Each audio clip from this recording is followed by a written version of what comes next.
Hello. Hello. हा बोला ना ताई. श्री स्वामी समर्थ. मला एक छोटासा अनुभव शेअर करा.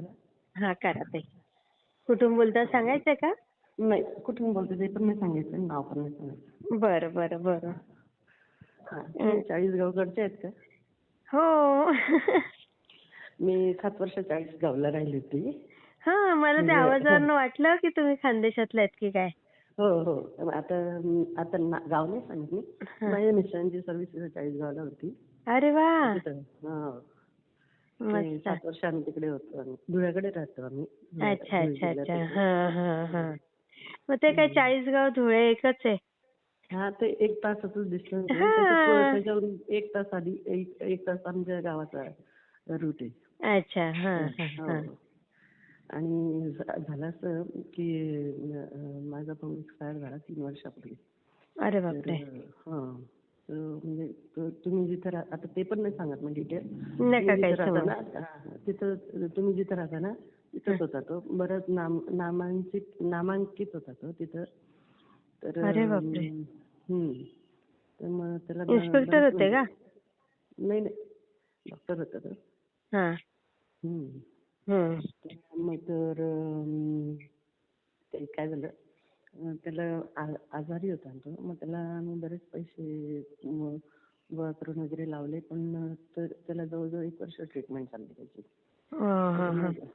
तर मग माझ्या मिस्टरांनी मला म्हणजे माझ्या मिस्टरांनी पण इकडून तिकडून हे केले.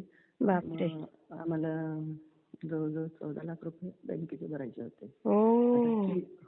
3 वर्ष झाले. अजून आम्ही फेडू नाही शकलो, कारण सगळे लोन जवळजवळ 1 करोड पर्यंत आम्हाला त्याची ट्रीटमेंटला झाली. बापरे बापरे. हो. तर अजून काही म्हणजे पूर्ण झाले नाही आमचे देणे घेणे.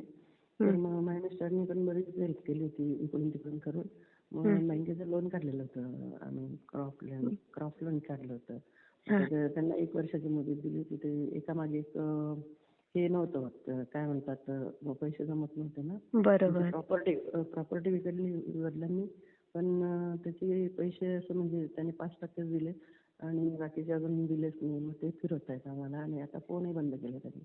झालं असं ते मागच्या वर्षी माझ्या मिस्टरांनी रिटायरमेंट घेतलं. 1 वर्ष बाकी होतं त्यांचं, रिटायरमेंट घेतलं. तर मग आणि त्यांचंही थोडं याचा प्रॉब्लेम येतोय पैशांचा, म्हणजे रिटायरमेंटच्या पैशांचा. तर मग ते आणि आम्हाला नोटीस येत होती, कारण माझ्या मिस्टरांनी त्यांच्या नावावर काढून दिलेले होते ना. नोटीस येत होती आम्हाला. 1 वर्ष एक्सटेन्शन दिलं त्यांनी. पण मी किंजळे दादांकडनं पण सेवा घेतली होती याची, काय म्हणतात, कर्जमुक्तीची.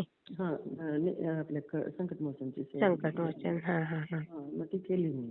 म्हणजे चालू आहे आता सध्या. पण आता ते मग आणि त्यांनी मला नोटीस देऊन दिला ना, आमचे हे ब्लॉक करून टाकले होते. काय म्हणतात, ATM वगैरे ब्लॉक. हो. तर मग अचानक म्हणजे माझ्या मिस्टरांच्या अचानक 16 लाख रुपये आले. काय झालं? 16 लाख रुपये आले मिस्टरांचे. अच्छा. त्यांनी रजेचं काहीतरी रजेचं असतात ते काहीतरी त्यांच्या डिपार्टमेंटला. त्याचे 16 लाख रुपये भेटते. मग तो अनुभव झाला माझा. म्हणजे हा अनुभव झाला. आणि बाकीचं मला अजून यायचे बाकी आहे. मी मागे एकदा करायचा प्रयत्न केला होता. मी म्हणजे भावाची ट्रीटमेंटच्या वेळेस करणार होते मी तुम्हाला. तिला पण होता मेसेज तुमचा आला होता, पण मी त्या गडबडीत होती, त्यामुळे मग काही लक्षात नाही राहिलं. बरोबर. त्याचं लग्न वगैरे झालेलं होतं भावाचं? हो, लग्न झालं. थोडं म्हणजे फॅमिली मॅटर पण होतं थोडं. आणि त्याला म्हणजे एक हेच झालं होतं. ते सगळे नातेवाईक वगैरे सगळेच बघतील ना, त्यामुळे मी सगळ्या डिटेलमध्ये नाही सांगू शकत ते. हो बरोबर. आणि ते कल्याणमध्येच होतं ते. अच्छा अच्छा. हा अनुभव सांगायचा तुम्हाला छोटा. नाही खूप छान ताई. पण ते बाकीचे तुमचे पैसे पण येतील व्यवस्थित आणि सगळं होईल व्यवस्थित. तुम्ही टेन्शन नका घेऊ. तुमचे हे बघत असते व्हिडिओ, काय म्हणतात, अनुभव वगैरे सगळे बघत असते. मी केंद्रे दादांना बरेचदा फोन केले होते मागे पण भावाच्या वेळेस. त्यांनी नाही सांगून दिलं होतं एक प्रकारे मला. म्हणजे सांगूनच दिलं होतं त्यांनी हो बरोबर ते. हो हो म्हणजे डायरेक्ट नसं बोलले पाहिजे. मला आलं होतं लक्षात ते. ते त्यानंतर 2दा मी इथं पण जाऊन आले होते कुठे नांदूर शिंगोट्याला पण गेली होती. अच्छा अच्छा अच्छा. आणि त्याच्यात जायच्या आधी मी काय म्हणतात इथं दिंडोरीला गेली होती.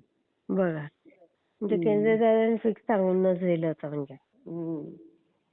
जाऊ दे पण तुमचं म्हणजे हे बाकीचं होईल तुमचं आता वसूल त्याचे जेवढे प्रारब्धाचे नाही भोग पण होते. माझं नाही प्रारब्धाचे भोग तर होतेच पाहिजे. पण फार म्हणजे तो माझ्यासाठी म्हणजे आमच्या घरासाठी पूर्ण माझा लाडका भाऊ होता. तो लहान होता. आई गं. त्यात म्हणजे खूपच म्हणजे माझा मुलगाच होता तो. आई गं. मग त्याला मुलं बाळ आहेत ताई? नाही मुलं नाही. तेवढं तरी बरं आहे. म्हणजे पण कसं म्हणजे राहत नव्हती. म्हणजे ती तिकडचीच होती ना ती. 8-10 दिवस राहायची नाही. पण तिने सगळं हे करून घेतलं काय म्हणतात आपलं प्रॉपर्टी. घेतली. असतात असे काही काही. आम्ही त्याला इकडे आणणार होतो आमच्या म्हणजे खानदेशमध्ये आणणार होतो त्याला. देवाने ते काही एवढं होऊ दिलं नाही. आणि नामांकित होता तो तिथं. आई गं. बापरे. नंतर रडू नका ताई. आपण बोलू नंतर. त्याच पिरियड मध्ये मला कॅन्सर झाला होता. काय झालं होतं? कॅन्सर झाला होता मला. आई गं टेन्शन नाही. ब्रेस्ट कॅन्सर नाही. आम्ही दोघं म्हणजे त्यावेळेस दोघं म्हणजे मेजर याच्यात होतो आम्ही. वडील फक्त आई नाही आम्हाला. आई गं. तुम्ही दोघंच भाऊ बहीण? नाही आम्ही मला 3 भाऊ होते. मी एकटीच आहे. अच्छा अच्छा. बाकीच्यांचं व्यवस्थित आहे ना? हो. तो सगळ्यात लहान होता. आणि बहिणीचा खूप जीव असतो लहान भावात. बापरे मी स्वतःचा विचार नाही करत. मी भावांसाठी खूप जगते. म्हणजे त्यांच्यासाठी स्वतःसाठी प्रेयर कधी करत नाही. मी त्यांच्यासाठी असंच असतं बहिणीचं प्रेम वेडं असतं. काही नाही आता टेन्शन नका घेऊ. तुमची कशी आहे तब्येत? माझी आता चांगली. ऑपरेट वगैरे म्हणजे फर्स्ट स्टेजलाच होतं त्यावेळेस ना. हा ते बरं झालं. रिकव्हर झालं. आणि मला मुलगी पण आहे. 18 वर्षानंतर झाली ती पण मला. अरे बापरे. मग आता केवढी आहे ती? आता ती 12 चालू आहे तिला. अच्छा अच्छा. काही नाही होईल तिचं पण सगळं व्यवस्थित होईल. स्वामींच्या सेवेत आणा सगळ्यांना बस. खूप छान होईल ताई तुमचं. टेन्शन नका घेऊ कसलं.